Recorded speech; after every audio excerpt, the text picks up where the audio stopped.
Chapter 44 Mermaid. Chapter the First.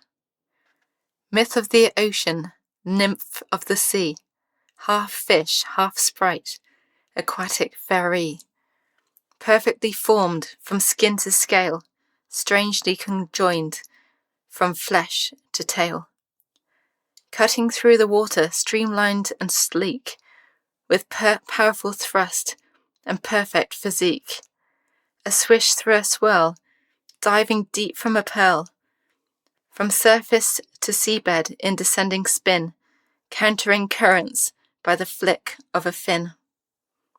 2.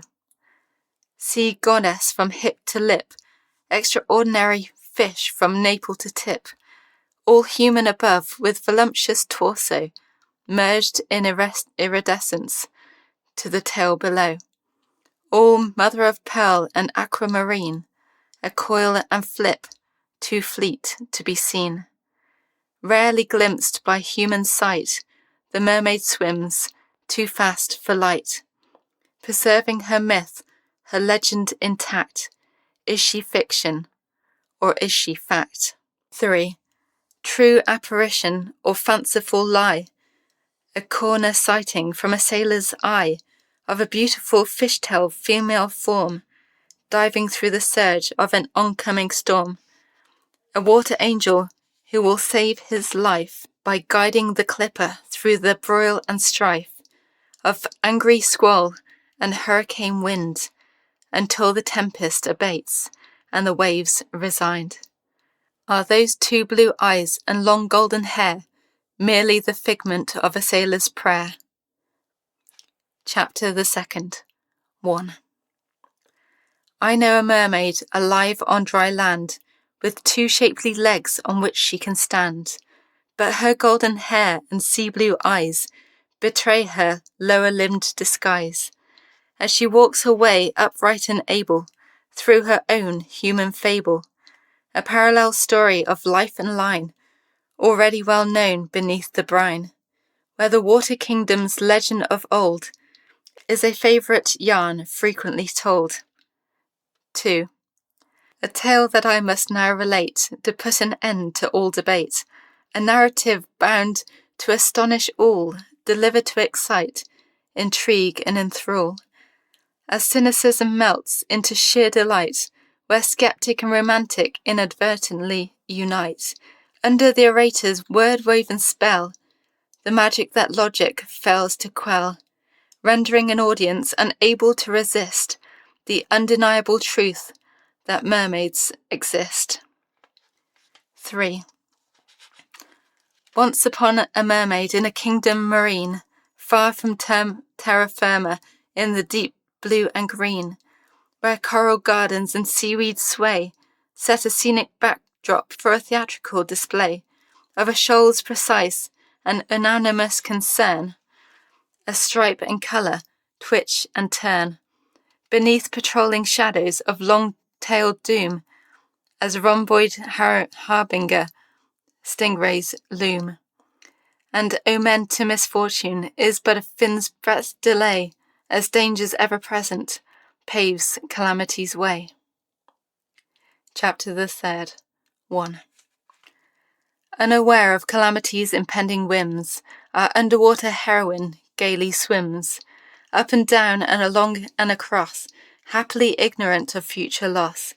The world is her oyster, that oyster is supreme, its pearl of circumference and radiance extreme, her prospects tremendous, her reputation grown, as the fastest mermaid ever known, able to swim at a pace so bold, passing bronze and silver to certain gold. 2. But on her way to the great mermaid race, calamity struck and stole her place. Before the contest had even begun, misfortune competed and consequently won, by injecting poison from a sea urchin's spine into her tail, so sleek and fine. Her perfect speed stopped dead in its tracks, her mirror to the future criss-crossed by cracks, poised to shatter what should have been, and reflect that loss in each smithereen. 3. each shard embedded in a broken dream, unraveling to the silence of her internal scream. As pain explodes beyond threshold scope, and the poison spreads, dissolving all hope, to leave in its wake an unforeseen dread, as her arms and tail turn to lead, anchoring our champion to depths unknown, where her heart aches in its breaking zone, but somehow resists that final tear of hopelessness and utter despair. Chapter the 4th, 1. A courageous heart beats at a pace so bold, passing bronze and silver to certain gold. Our mermaid possesses such a heart, forestalling despondency with a clear head start, outpacing the sea urchin's toxic traces, putting disappointments back in their places. She flicks her tail and starts to swim, out from under calamity's whim. A golden resolve misfortune forgot, from molten flow to pure ingot. 2. Our heroine radiates a love and joy the injected contagion can never destroy.